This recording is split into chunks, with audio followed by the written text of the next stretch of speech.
before it comes to city council, so that if in fact the resolution's adopted, we can expect that it will be approved by both the governor and by the attorney general. So I've been working with Attorney General George Elworth, who's got a long history with this type of proposal. There's been some back and forth on this. This is the final version of it, and it is here for your consideration tonight. And I'll also note that if the council wishes to place this matter on the November ballot, there must be 5 votes in favor of it among council members. I don't like the fact that we have to stay in the ward that we live in. I understand running in the ward that we live in, but if we happen to move, then we have to resign our office or our seat. That's what the language would propose, yes. Yeah, I'm not in favor for that. But I believe the original intent of the charter came back and it was never questioned. Well, the before original it's intent risen. wasn't really worded right. Well, I disagree. I mean, we had Judge Cummings that worked very hard on this for a long time. And your mayor and everybody, they worked to get it passed. I'm in favor of the resolution. Well, I think the best way to do it is let the people figure out what we want to do here, I guess. I don't know.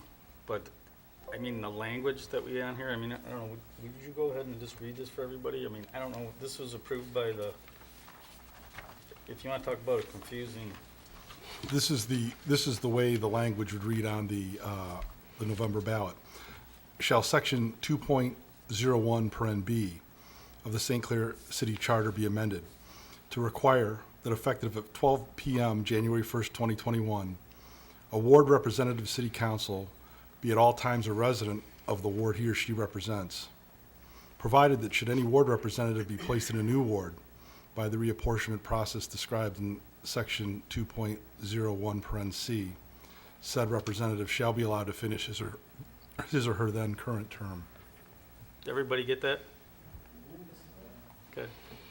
Now, just for the audience's sake, section 2.01C that's referenced in the second aspect of that question is a provision that requires the city clerk to reapportion the wards every 10 years along with the census. So it's conceivable if, let's just say that, let's say that Clinton were the dividing line between Ward 3 and Ward 2, and a council member who represented Ward 3 was on the southern edge of Clinton, and then due to reapportionment, the border was moved, so now that council member lived in Ward 2 through no fault of his or her own, he or she be able to complete their term as a ward resident of Ward 3, excuse me. I despite that. understand. I'm just going with the way the verbiage is. The actual, the way it's written, the way we want to propose in the charter. Okay, I can read that as well. Yeah, I mean, but that's a lot Sure. clearer, I Okay, think, well, of what we're doing. as it is recited now, section 2.01 concerns the composition, the eligibility, and elections and terms of city council members. And subparagraph B is a single sentence right now. It says, only registered voters of the city shall be eligible to be a candidate for and hold the office of council member.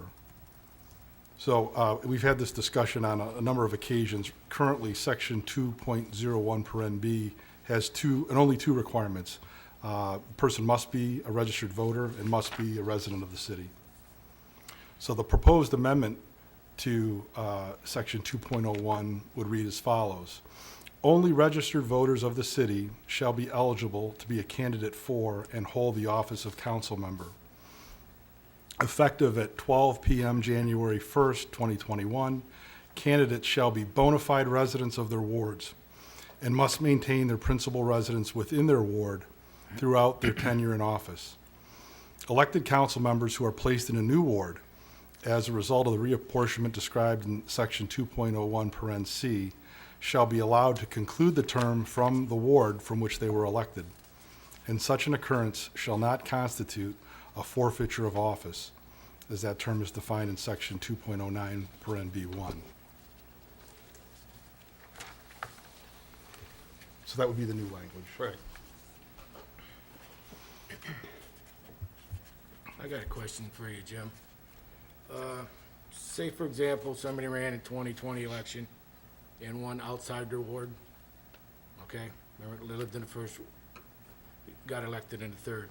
They come in here January 1, 2021 to get sworn in. Now the charter says they have to live in that ward, They would not be able to take office if this were enacted. enacted, okay. Yeah, They could run. and there's a question, you raise a good point here, Councilmember Kleeman, and it's this. One of the questions I have received on this is why isn't this effective this November or effective January 1st when the new city council takes office? And the reason is that because the current candidates filed their applications and are seeking to be elected under the current charter, the rules can't be changed for this election. So the reason, and this is one of the items that Mr. Elworth and I worked out, he was insistent that the language of January 1st, 2021 be included, so there has to be a definitive start date.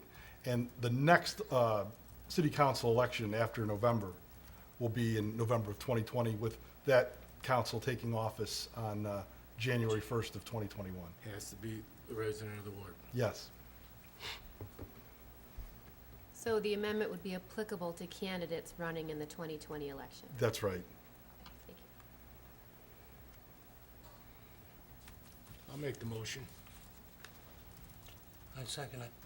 All right, motion's made by Kleeman, supported by Ellery. Any further discussion? What's the motion? To approve. Accept the Oh, okay, ballot you language. just said you made a motion. Accept the ballot language.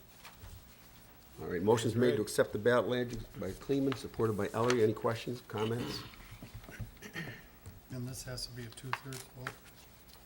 It would be 5 out of 7 with this body. Call the roll, please.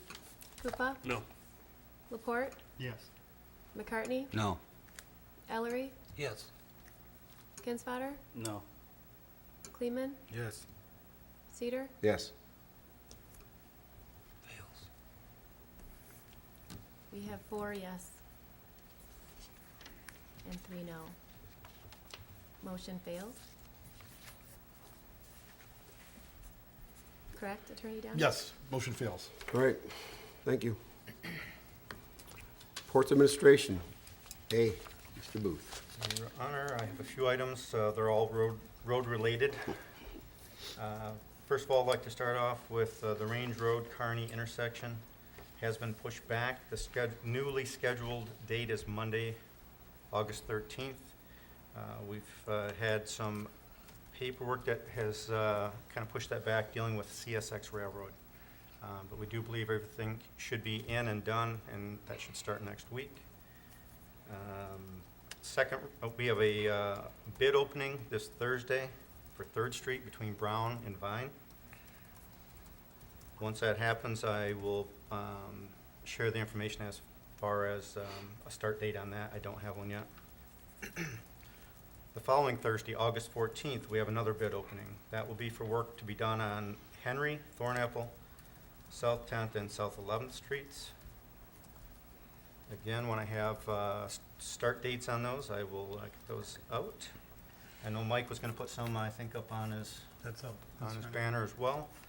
The final road update I have is on St. Clair Highway. I've asked AEW if we could utilize the millings from the road work that we're going to be doing from the upcoming road projects. We can put those on, bring the railing back up, and attempt to open up St. Clair Highway. So I'll keep you posted on if they give me the green light on that when we'll do it. But obviously it'll be somewhere in line with us doing the road work that's going to happen this fall, late summer. Is AUW sending a geotech to see if in fact, Steve- how this thing can Yeah. support? Steve Pangori indicated he's going to go back to G2 Consulting. They've done work for us before to make sure that the adding the material is not going to be too heavy and push that wall out. The movement the last couple of years has been very small, so which is why we're considering attempted reopening with some material that we currently have. Worst case scenario, if we can't get close to Garwood, we could open one lane, couldn't we? Could we have them Could look at almost that? do it now, but it's, yeah. And is Henry Street a complete rebuild? Henry's a rebuild, yes. Okay. Is that the only one that's on here that is a complete? Third Street will also be a rebuild, Okay. and then the other two, I'll have to look on those. Okay. I think they might be as well. I think 11th Street is pretty bad going into the, kind of right there by the corner of Cedar and 11th. It's poor condition, so I don't think we can save the sidewalk or the curbing there. Okay. So the Range Road intersection with school right around the corner, will that road be open by school time? Would have been. I'm not sure that it will be now. It will be down for 4 weeks, they're saying. So it may bump into the school year.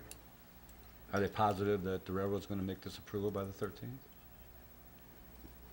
I don't have the final say from them yet, so it could be. pushed Do we back have to again. wait for them? What's the purpose? Are we hitting that intersection? We are in the railroad right away. But we're not taking up their tracks. We are not taking up their tracks. So they can fine us, or if we do it, what's the worst case scenario here? Can I sign your name to it? Sure, go ahead. Yeah. You need their approval before you start, unfortunately. Anything else, Mr. Booth? I got a quick question for you. I had a phone call today asking about the future of Fifth Street parking, with the new Coney Island coming in. Okay. Are we gonna be shutting, closing public street parking to that, or are we leaving it as is, or Are we gonna do what? are we gonna close parking for Fifth Street down? Are you saying we're gonna take something away that we currently have? Yes. I can look into that. I don't know Yeah, if you could. what your, They're saying there's gonna be no more parking on Fifth Street.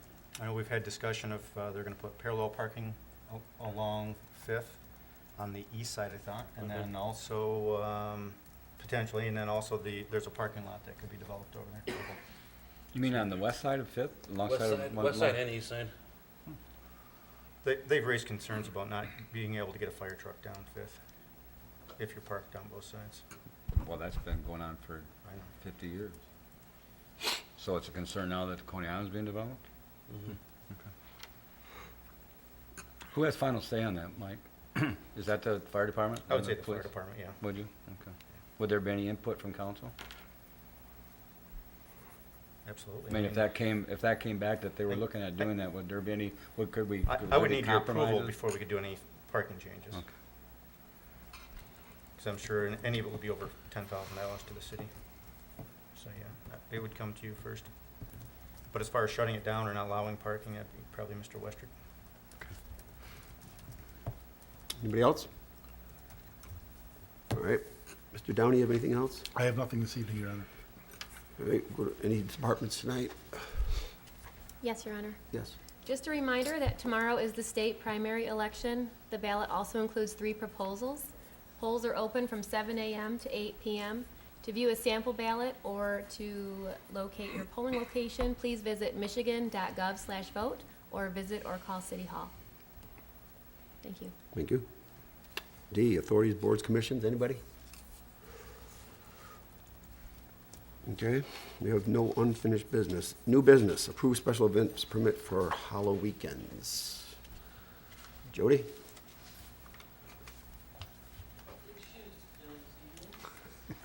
You can do it. Chief sends his regards, he's not able to be here this evening for the special event. First one is the Shoki Insurance Agency Donkey Run.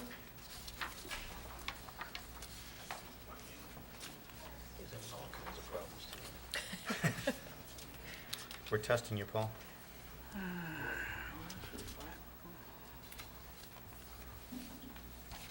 Are we doing Hollow Weekends right now first? Yes. Jody, are we doing Hollow Weekends first? All right.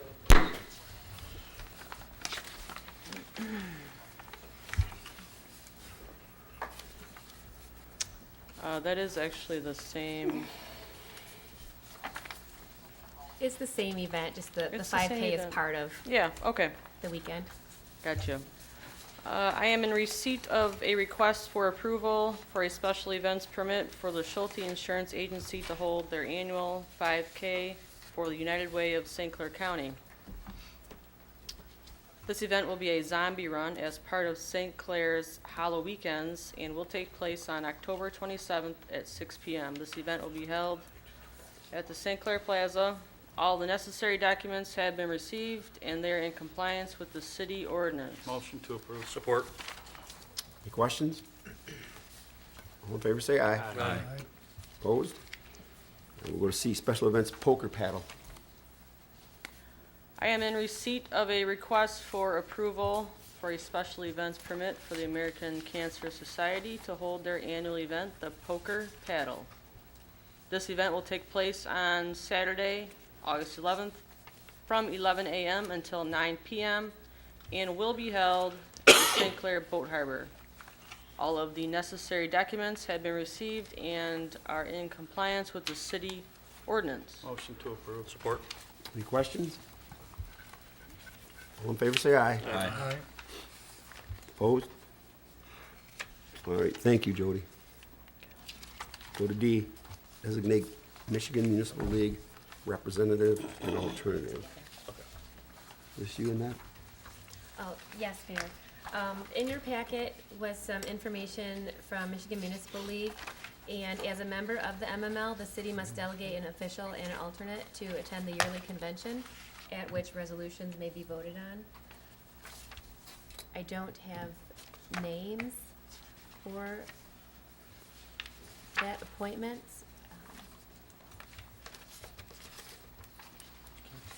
So if you wanted to appoint administration, I would recommend Mike Booth and a council member for an alternate. Need a motion to, Yes. I'll make the motion to appoint Mike Booth. Support the motion. All right, made and supported, questions? All in favor, say aye. Aye. Opposed? All Your right. Honor, I think we missed an approval for the Alternate. horse and buggy ride. Oh, I put Kinswatter and Kufa as approving Hollow Weekends and 5K, the zombie run, if we would They're like to. together. do Combine them? separately. Okay. Just make sure. All right, thank you. All right, E, boathouse lease, transfer 1153 South Fifth.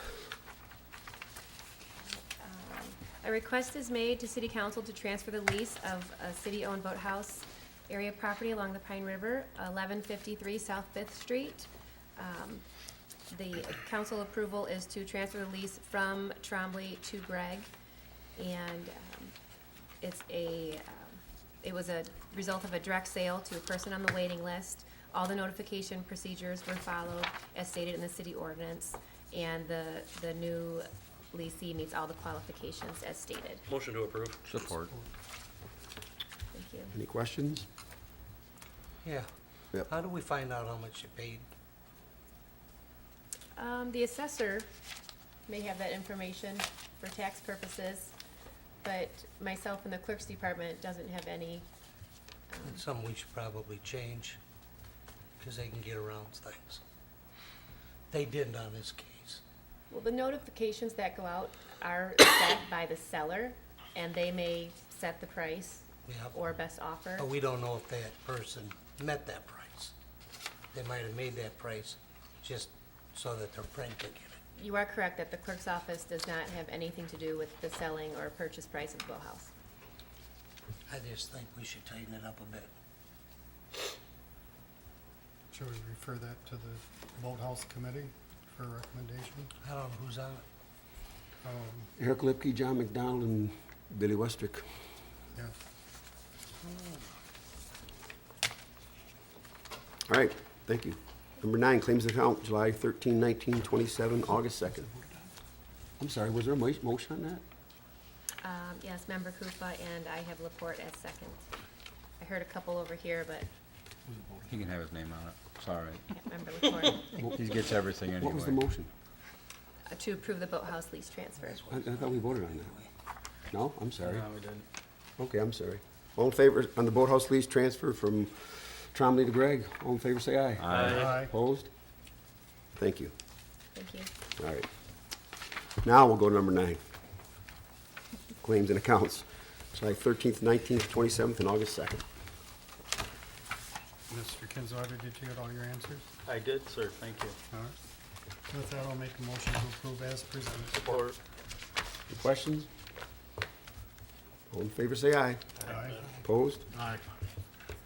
One opposed. Number 10, public questions and public comments.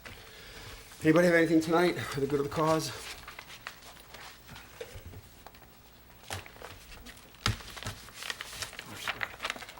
Good evening, my name is Fred Hayes, I live at 709 Clinton Street. My question is in regards to 602 South 8th Street. When I went to the Planning Commission, it was denied for a special easement of any kind for Mr. Rood. Since that time, Mr. Rood has continued to build on that property. He's added a cement driveway, a stone driveway, he's added concrete to the boulevard, he's added a ADA concrete ramp and completely reconstructed the front porch and the inside of the first floor of the apartment building, which he said was only going to contain one occupant. But since that time, another occupant has moved into the basement, so now there's two people in the apartment complex, and he wants to start this barber shop on the first floor. The neighbors and myself are trying to figure out what's going on. We've sent several questions to the city inspector, asking him questions as to how can he build this when he only got a permit to reconstruct a larger window. That's the only permit he's gotten for that house. I checked on it today, and that is it. So I'm trying to figure out how he can put concrete all over his yard in the boulevard and reconstruct this house. We don't want the barber shop in the residential area. That's why we've been attending these meetings. That's what I'm trying to figure out. Thank you. Thank you, Mr. Hayes. Your Honor, at the, to piggyback on Mr. Hayes' comment, at the last meeting, because what I had, language I had picked up in the planner's recommendations not to approve, because their approval of this could cause litigation because of the way it's zoned, I requested a table of the motion pending our attorney's guidance on, I guess, what that meant. I mean, is allowing that zoning, could that cause litigation against the city? Conceivably, it could. And Member McCartney, I've had some discussions with administration about this. I learned of that referral through my reading of the minutes at the end of last week. And I don't know if, perhaps we're waiting for Mr. Skirdo to get back into town. He's on vacation. Our vacations seem to have overlapped. So I did not have anything prepared to address that issue tonight, but we'll plan on doing that before our next meeting. Because I think it needs to be brought back up on the table. At this point in time, I wish I would have not made the motion to hold off, because it's not, the building's not stopped, the improvements to the property, it's changed the entire outside appearance of the home. It's no longer a house, it's a business. The barber pulls up. I was hoping that we would have had some type of direction tonight, and I don't even know if we need that, is what would be the procedure to bring that back on the table? Does that have to be brought back on the agenda, or can the person that made the motion, can he withdraw that motion and have it brought back up for discussion? I guess I'd like to know, because I don't know about anybody else in here, but I've probably not been contacted by more people in the second and the third ward and people on planning commission than I have since we tabled this. And I just think we're heading down a road where we're doing spot zoning in areas that were never intended for spot zoning. Did you read the recommendation? I did. And that was why planning denied it. Why I'm so confused is, why is he continuing building and creating this business when it hasn't been approved? That's what we need a legal opinion on. I can maybe add a little something to that, but Jeff Rosentrader, 609 South 8th Street. I think where he's trying to go now is going the approach of home occupation versus the mixed variance, which still has a significant amount of terms that you have to meet. No structural alterations or additions which alter the residential character of the structure. There shall be no external evidence of such occupation except a small announcement sign. No home occupation shall be permitted which is injurious to the general character of the residential district. I watched the homeowner's father take a circular saw to the side of the house and put in a new doorway so that they could have access to the basement and make that another rental property. So now there's tenants downstairs, tenants upstairs, business in the middle. You heard they completely redid the front porch, poured concrete, 20, 30-foot ramp coming down. You've got the normal old driveway that was 40 feet wide. They added about another 15 feet of fresh concrete at the base of that ramp coming all the way down to the street. And now there's another section next to that about 15 feet wide of gravel. So there's basically 3 different substrates of driveway. And the one that really got me was I just put in a new driveway about 3 years ago. And I know that there was a city employee that stopped by my house several times because if I touched the approachway, that would need to be permitted. As long as I stayed on my side of the sidewalk, it didn't need to be permitted. Now this gentleman extended that ramp all the way down, across the sidewalk, across the land between the street and the sidewalk, and actually cut out a piece of the curb. So I don't know how all this stuff can go on without any sorts of permits being pulled. Well, it's not so much the permits being pulled, it's the approval of this process. And the answer I've always gotten with the few people that have responded back to me in this matter is that if he does go ahead with home occupation, it would have to be inspected at some point and meet all these criteria, but why it wasn't stopped before it was actually done. Well, I'll tell you why, because of my overzealousness to make sure that we were being legal. Gotcha. That we weren't putting ourselves in a position of a lawsuit. I wanted our attorney to advise me. It was only because of that comment that our planner made about being sued if you allowed it, bothered me. So I didn't think that there'd be this much damage done by postponing the vote for another meeting. Right. And to you in the up and down 8th Street in Clinton, I apologize. I appreciate that. Yeah, so that was always just my big concern was, once the work is done, if it isn't allowed, how it's gonna get reversed. Because it's pretty much impossible now. Thank you. Good question. Right, thank you, Jeff. Anybody else? John Watt, 1423 South Riverside. Couple questions. Butch, address your concern about the vote that you just had. I thought I understood what you guys are going for, but I'm not exactly sure. You were voting to put on the ballot that you would have to live in the district. Is that correct? Okay, and that was turned down. Which would make sense, because if you were sitting on the panel, I would agree that you would probably want that. Mr. Downey, isn't that something that the people should vote on, rather than the council members, seeing they're already sitting in?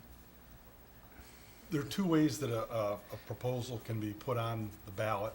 One is by an initiative by the people, and there's certain formalities that are spelled out in the charter as to how the people can get that put on the ballot.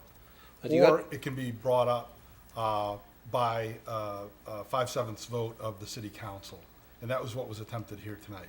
Do you understand the conflict of interest that would arise with that type of decision with the members that are sitting, though? Is there? Well, the language was just to approve the ballot language to go on the To put it on the go on ballot, the right. November ballot, so the citizens would have had an opportunity to vote yes or no. But they don't have an opportunity now. No, the charter stands as is at this point in time. And will always be that way until there's 5 out of 7. No, that's not true, because an initiative petition could be started by the people. It could be. Yes. Okay. Was not I aware. mean, there of is that. remedy, but I know what you're Okay. saying, but yes, there's remedy. Just like, okay. Second thing is, the River Fest that we had last week, it was fantastic, it was awesome, it was great to see St. Clair hopping and everything. I just want to clarify, this third-party organization, they took care of all the receipts, the revenue, correct, for this? They put everything on, they got all the receipts, all the proceeds went to this third party, correct? Is this true? Yes. Our resident expert is right here. No, that's not true. That's not true. No, there's 3 parties and money goes to 2 out of the 3. But the city's not any of those 3 parties. That's true. Does the city incur any expenses because of this? I'm sure they do. Yeah, we incur expenses for that, 4th of July, our art fair. Homecoming parade. parades, anything downtown that is being done special, we're helping. Jazz Festival. I'm just wondering why the city doesn't want to be part of the revenue part, but wants to be part of the expense. I'm just trying to understand what that, is it a liability issue that you don't want to be part of it? Most of these events that come in here, John, they're not walking out of here with big buckets full of money. It's tight. Right, right. And we do in-kind services like all cities do to try to promote our city, have special events that are good events. So that's a normal process? Okay, thanks.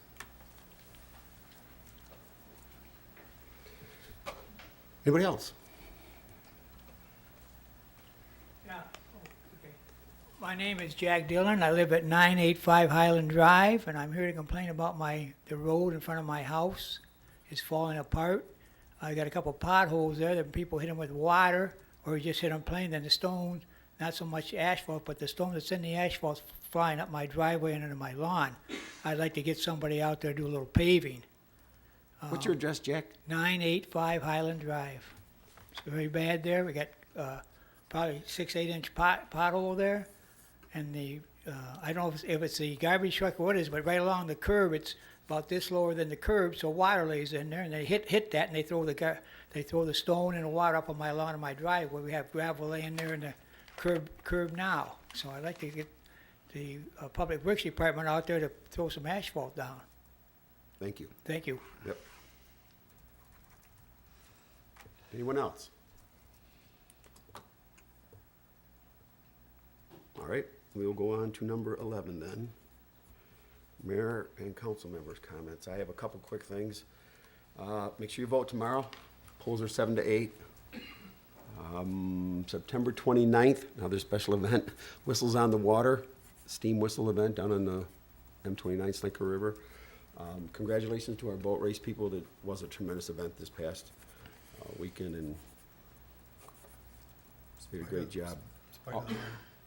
What's that? In spite of the rain. In spite of the rain. August 18th, if you're down around Pine River, St. Clair River, the annual lighted boat parade is August 18th. Same day as the Jazz Festival, so be a lot going on again that day. Your Honor, I would like to make mention. I'd like to extend a big thank you to the St. Clair Boat Harbor. The harbor master and his staff put on a tremendous celebration of Mardi Gras this year. It's probably the 8th or 9th year, and it gets bigger and bigger and bigger every year. And I think this year was one of the biggest crowds we had there, and it's free to the public. They have entertainment and food. The food's not free, but they have raffles, and it's just a great community event. And like I said, it gets bigger, and the harbor really took it by the horns this year. Yeah, congratulations to Dave Shorkey, and thank you to Foster Oil, of course. I didn't hear that until tonight. Anybody else? Yeah. Yeah. The fish cleaning station at the marina, it's been down for quite a while. Do you have any idea what's going on there? I believe Mr. Shorkey is going to bring it up at the Harbor Commission meeting. Which was rescheduled. It was rescheduled. It was. It's the first, We- it's the Saturday after Labor Day we're gonna have. We just had a meeting, and he's already getting some bids on it. It has been an issue with trying to keep that running for years, right? And I believe that some of the others around the area are also having issues with Yeah. keeping them running. So I guess the question is there a better unit that you can buy maybe? Or is it just something you're always gonna, you're gonna need to replace every 2 to 3 years, or however frequent that is? So, coming soon. Okay. Anybody else? Hearing nothing else, Your Honor, I make a motion to adjourn. Support. All in favor, say aye. Opposed? Thank you, everyone. Have a good night. Be careful going home.